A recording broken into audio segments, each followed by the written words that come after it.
Hi friends. இப்போ நம்ம பாக்கியலட்சுமி பார்க்க போகிறோம். பாக்கியலட்சுமியில் நம்ம பாட்டி ஒரு பக்கம் ராதிகாவை பார்த்தோன்னே பயங்கரமாக காதை மூக்கறந்த கோழி மாதிரி கத்துவாங்கன்னு பார்த்தா கத்தவே இல்லைங்க. என்னடா இது, உலக அதிசயத்தில் ஒன்று இடம் பிடிக்கப்பட்டுள்ளது அப்படின்னு சொல்லிட்டு நம்ம ஈஸ்வரி பாட்டியோட வாயை தாங்க சொல்லணும். ஏன்னா ராதிகாவை பார்த்தா டப்ப டப்பான்னு அடிக்கிற வாய் இன்னைக்கு அமைதியாக இருக்குது. கடைசியில் பார்த்தா என் பையனை எனக்காக விட்டு கொடுத்துட்டேம்மா, ரொம்ப நன்றிமான்னு செட்டிமெண்ட்டாக போட்டாங்க. என்னடா அது, பொழந்து கட்டுற பாட்டி திடீர்னு அமைதி படையாயிடுச்சு அப்படிங்கிற மாதிரி யோசிக்க தோணிடுச்சு. அதுக்கப்புறம் ராதிகா ஒரு பக்கம் நம்பவே இல்லைங்க. அதுக்கப்புறம் உள்ளே போனவங்க திடீர்னு ராதிகா இங்கேமான்னு சொல்லிட்டு புடவையெல்லாம் எடுத்து கொடுக்குறாங்க. அடடி ஆச்சரியக்குறி பார்க்குற ரேஞ்சுக்கு இருக்குது பாட்டி பண்ணுறதெல்லாம். நல்லா இருக்கா, உனக்கு பிடிச்சிருக்கா அப்படிங்கிறாங்க.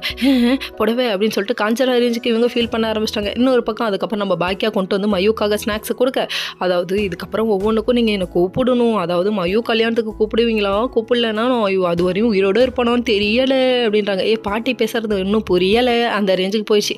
அதுக்கப்புறம் சரி பரவாயில்லப்பா அப்படின்னு சொல்லிட்டு அவங்களாம் பேசி முடிச்சுட்டு சரி நான் வரேங்க அப்படின்னு சொல்லிட்டாங்க. கேப் புக் பண்ணியிருக்கேன், கேப்லேயே போய்க்கிறேன் அப்படின்னு சொல்லிட்டாங்க. இல்லை நான் கொண்டு வந்து விடுறேன்னு சொல்லிட்டு நம்ம கோபி சொல்கிறார், நீ நல்லவனா கெட்டவனா, கொஞ்சம் கூட ஃபீலிங்ஸே இல்லாத மாதிரி பேசுறியே, புரியலையே அப்படிங்கிற மாதிரி ஆச்சு. இல்லை எனக்கு ஒன்றும் புரியல அப்படின்னு சொல்லிட்டு அவங்க பார்க்க, அதுக்கப்புறம் இல்லைப்பா ஒன்றும் இல்லைப்பா, இதுக்கப்புறம் எனக்கு ஒன்றும் இல்லை, நம்ம டாட்டா பை பை சொல்லிட்டு கிளம்பலாம் சொல்ல போகும்போது பாக்கியாட்ட நீங்கள் ஏன் எப்பொழுதுமே எனக்காக இவ்வளோ யோசிக்கிறீங்கன்னு சொல்லி ராதிகா கேட்க, என்ன நீங்கள் அக்கான்னு ஒரு தடவை சொன்னீங்க, உங்களுக்கு அது ஞாபகம் இருக்கான்னு தெரியல, எனக்கு நல்லா ஞாபகம் இருக்குன்னு சொல்லிட்டாங்க. அதுக்கப்புறம் சரின்னு சொல்லிட்டு சென்டிமெண்ட்டாக பேசிட்டு காரில் ஏறி உட்காந்துட்டு டாட்டா சொல்லிட்டு கிளம்பிட்டாங்க. அதுக்கப்புறம் எல்லாரும் ஃபீல் பண்ண ஆரம்பிச்சிட்டாங்க. அதுக்கப்புறம் பாட்டி ஒரு பக்கம் உங்களை இவ்வளோ படுத்திருக்கேன்னு நினச்சி ஃபீல் பண்ணுறாங்க. இன்றைக்கி தான் ஞாபகம் பிறந்திருக்கு போல. அப்போ என்ன பாட்டிக்கே ஞாபகம் வந்துருச்சுன்னா கதை முடிய போகுதுன்னு